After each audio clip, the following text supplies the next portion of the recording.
Okay, today we're taking a ride, going to give you a kind of a driver's perspective, or at least an above my right ear perspective of what it's like to drive the new RAV4. This is a 2024 Toyota RAV4. It is the four-cylinder front-wheel drive version in magnetic gray metallic. Only had it a couple of days, so this is really it's probably my third or fourth drive in the car, or the SUV, I guess, to be specific. And I have to say, I'm very pleased with it. Honestly, I bought this not really sight unseen, but I hadn't ever driven one before. I'd never even been in one. But for several years now, I've been interested in the RAV4, so it was time to go ahead and pick one up, put it on the channel, and kind of play with it a little bit. So, what's it like, first of all? Well, it's taller, obviously taller than what the Prius was. Easier to get in and out of, and more comfortable, I guess, from a space standpoint. Not that the Prius was horribly small or anything. It wasn't. The Prius was really fine. This is just bigger. And obviously, the bigger you get, the more space you feel, right? So that's the first thing that I noticed inside of this RAV4. Everything is set up nicely so you can see it. One of the big controversies, which I don't agree with, in the Prius was that you couldn't see the gauge cluster because of the positioning of the seat and where the steering wheel was. The top of the steering wheel kind of obscured the view of the full gauge cluster, even though the part that it did cover up down low had nothing on it to see anyway. So it wasn't really a big deal for me. Now, driving it is a four-cylinder, and it is, and I don't remember, I have the sticker with me, a 2.5 liter. Is there enough power, or does it feel gutless? And I would have to say there's plenty of power.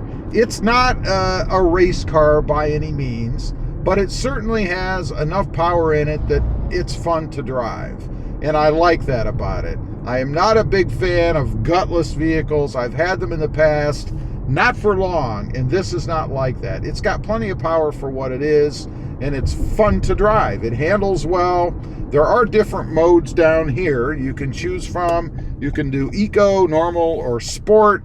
I've been driving around in normal. When I first got it, they had it on eco, and I will say you do notice a difference between eco and normal. Now, I want to try sport. I haven't had it in sport yet, so we're going to go ahead and click that in right now. I want to see what it feels like. I did notice in the Prius, it really tightened up the steering, and I can feel that a little bit in the RAV4, but not as predominant as it was in the Prius. You really had a much tighter steering feel when you went into sport mode on the Prius, although you do notice it in the RAV4. It's interesting, the gauge cluster turns red, like it's really gonna do something, you know. I don't know, kind of a corny thing for Toyota to do, I think. I don't know. Power-wise, I don't know that I notice a big difference. Let's go back to normal. There is a difference. I could feel it almost kind of drop down a little, if you will. Like it kind of got just a little bit less powerful. Enough that you can notice, but maybe not enough that it makes that big of a difference for me so far in this real quick test of it. Now, the infotainment system, or the multimedia system, I guess, is plenty big enough to be able to see everything in it. I like it. It looks good, nice and clean, nice and smooth. Of course, Toyota now has gone to the more iPad-ish look in their vehicles, where the screen or the infotainment system kind of sits up and kind of floats on the dash. It fits pretty well. I still would prefer, I guess, that it was more integrated, but it doesn't look bad. I think they did a pretty decent job with that. The gauge cluster, one thing I'm missing, and unless I just haven't figured it out yet, which I don't think is the case, there is no option to have a numerical readout for speed right in the center of the gauge cluster.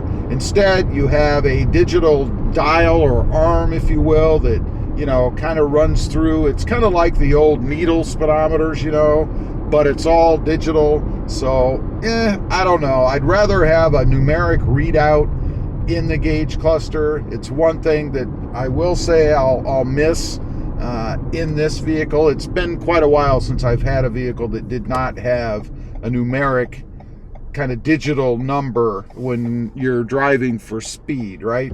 Not that big of a deal, really. Placing it on the road, one thing I always mention with a bigger vehicle, the RAV4 is not big enough that that's an issue at all. The one vehicle that I had noticed that in, of course, was the Tundra, because it's massive. You have to pay attention between the lines where your position is. Not so with the RAV4. It's pretty easy, and I love the way they have the hood set up. It's kind of higher on the sides and then indented in the middle, if you will, so it kind of points. I like that look. It's pretty cool. From a technology standpoint, it's got everything that you need. It's got connectivity for your phone. It's got an option for wireless charging, which I don't have in this version, which is okay for me because I don't use that anyway. Of course, it has auto stop, a feature that I can't stand. You can deactivate it. I'm going to need to look into some kind of more permanent way to defeat it. You know, there are plug-in applications out there. I don't know if there's one available for the RAV4 or not, but we're definitely going to have to check that out. I am not a fan.